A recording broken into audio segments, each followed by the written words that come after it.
Replaying Return to Castle Wolfenstein seems to be a yearly thing for me. I'll watch some movie or play some other game and think, damn, Castle Wolfenstein was one fucking awesome game.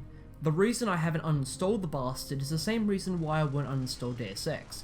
I'll be back in a couple of months playing through it from start to finish.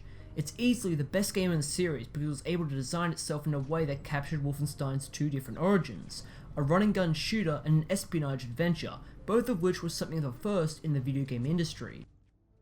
Even though Return to Castle was made purposely retro and released after the glory days of B-movie video games, it's a very accessible title for both modern and old school audiences with its fast, challenging and competent gameplay and realistic grit that'll keep you coming back. Either one of the pros or cons of Wolfenstein will be its fluctuating theming. It's set in World War II and wins its mature rating with plenty of violence and gore, but unlike contemporary shooters, thematic curveballs are thrown your way stage to stage. The opening has you play as BJ Blazkowicz, escaping the titled castle to investigate and eventually stop some weird paranormal fuckery. This opening showcases the game's espionage and hard-hitting combat during the castle and town segments, as well as paying homage to its more simpler pulpy roots of id Software, where you explore a tomb a la Indiana Jones, with the undead literally rising from their graves to eat your face off. And you can't just forget the leather-wearing female Nazis. You know, this game would have caused quite the stir on social media if it came out today. By the conclusion of this initial investigation, you've experienced horror, action, and stealth all within a couple of hours. The opening really feels like its own self-contained experience, but you've got an entire game ahead to play. Unfortunately, the story that links it all together is annoyingly lackluster. When events are unfolding in-game, it's great, but having cutscenes with bland, lifeless OSA officials speak about where they're going to send BJ next kills a lot of the established excitement from the prior gameplay. I've got no issue with Blazkowicz being a silent protagonist, but making all the Nazis have the same 2 or 3 voices makes it hard to differ a grunt from Heinrich Himmler, which just feels half-assed. Castle Wolfenstein's plot is only a means to an end, so you'll probably forget it. Not that it matters, since the game will continually entertain you. Wolfenstein served the player like almost any other shooter. The control set is minimal and responsive. You can carry every weapon at once with full ammunition and restore yourself via health kits and armor pickups. There's no complex abilities or movesets that dominate more fanciful titles. It's you, your crosshair, and the trigger. This pick up and play mentality makes the game very easy to get into and start blowing away Nazis. However, it greatly differs from arcade shooters like Quake and Duke Nukem in how it's more focused on logically consistent level structure and realistic combat. Instead of a bunch of hallways and doors with the occasional swastika and portrait of Hitler to press, your goals are usually based around infiltration of some sort by moving through the linear environments in a believable manner. There's no abstract rooms or overly complex obstacles you have to confront. Some sections of the map will be dedicated to a barracks of cold food you can eat, medical supplies, and an armory of weapons you can stock up on. You may enter the officers' quarters, which have a noticeable difference in quality, with them being served hot food instead and high-end furniture. Important areas will usually hold an alarm and will be significantly more guarded, so have to be tackled accordingly. The levels aren't always cramped locales. Wider, more complex areas break up the tight corridors, allowing some proper sniping. Most levels contain secret rooms, usually a cache of items and some treasure, a callback to Wolf 3D's bonus rooms. The treasure doesn't mean anything, but the rewarding feeling you get from completely exploring a map makes it worthwhile. The levels themselves are all pretty good in variation and pacing. Fighting outside in the snow leads to you clearing out some hidden labs. This creative, playful level design is sadly absent in modern games with the more controlled settings. Not all of it's golden. A couple of forced stealth levels are easily the weakest link. The first one has you sneak into a base outside a forest. The decent geometry gives it a chance to be fun, but is bugged to hell where certain sections break, like having a unit raise the alarm without needing to spot you. So it's either load up a save from earlier or replay the mission from the start. It really comes out of nowhere and never gets as frustrating again, leaving you pretty jarred. Other than that, I enjoyed almost every other part of the game. Castle Wolfenstein was one of the first shooters of its kind to be so directed. There's no backtracking to a newly opened door, and keys are non-existent. Generally, when you pass a unique environment of the world, you won't be seeing it again. All of this may seem trite, but I think it's one of the big reasons the game transitions so well into modern FPS level design. You don't have that lazy padding or deliberately confusing levels to lengthen out a section. The fighting in the game is a hard run and gun experience, as the German's AI is surprisingly good at kicking your ass. Bullets don't bounce off BJ, it only takes a few machine gunners to get in close and open up before you die.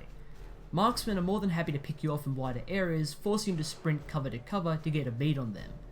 The enemies enjoy moving around while taking shots of surprising accuracy while laying down suppressing fire as they regroup to counterattack.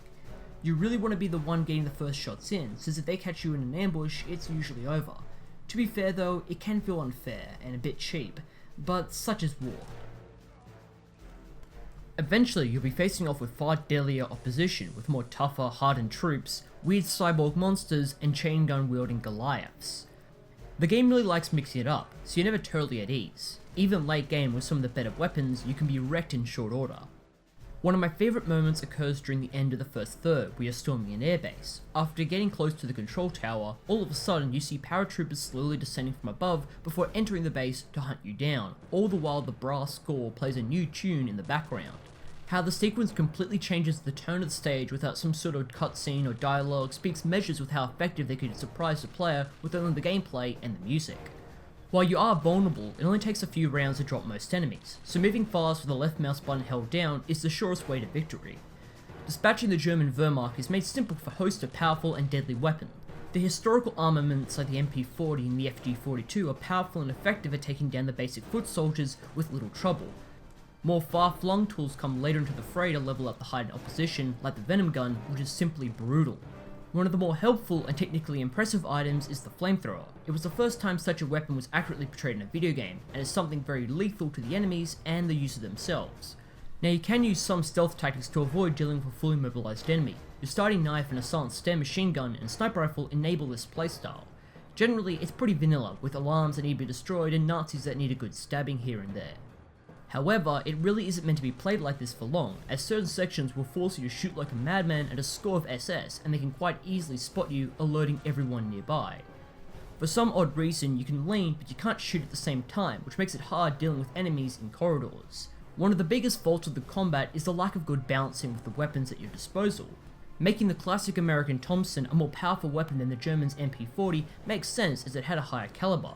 But you get so little ammunition for it, you'll barely use it, and by the time you actually amass enough rounds to go on a killing spree, the game is practically over. A weapon like the Tulsa gun should make a worthy endgame item, but its unwieldy nature and short range makes it more of a nuisance than anything else. Then you have the previously mentioned flamethrower, which is incredibly overpowered. As long as a flame just nicks someone, they're a goner, allowing you to clear out rooms of the tougher enemies with no problems.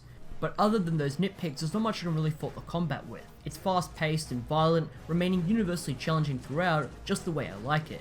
For being so old, the game is showing its age with the wooden stilted animations, but there are plenty of small, highly impressive details that you're likely to miss. Depending on the environment, the enemies will have different uniforms reflecting their post, like overcoats in the cold and clean-cut shirts inside buildings. In a battle zone, their models will display bandages and injuries. It's a great way of making each fight special and shows the devs' attention to the project. The art design mimics the pulpy gothic style of 70s horror and sci-fi movies, complete with soundbites of computer monitors and thunder in the background. I wasn't floored by anything I saw, but the crisp textures make simple geometry visually appealing.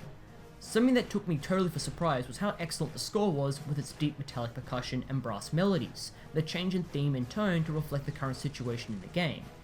It's matched up perfectly, delivering the right feel to each scene. Taken as a whole, it's easily one of the best soundtracks from the era in a first-person shooter.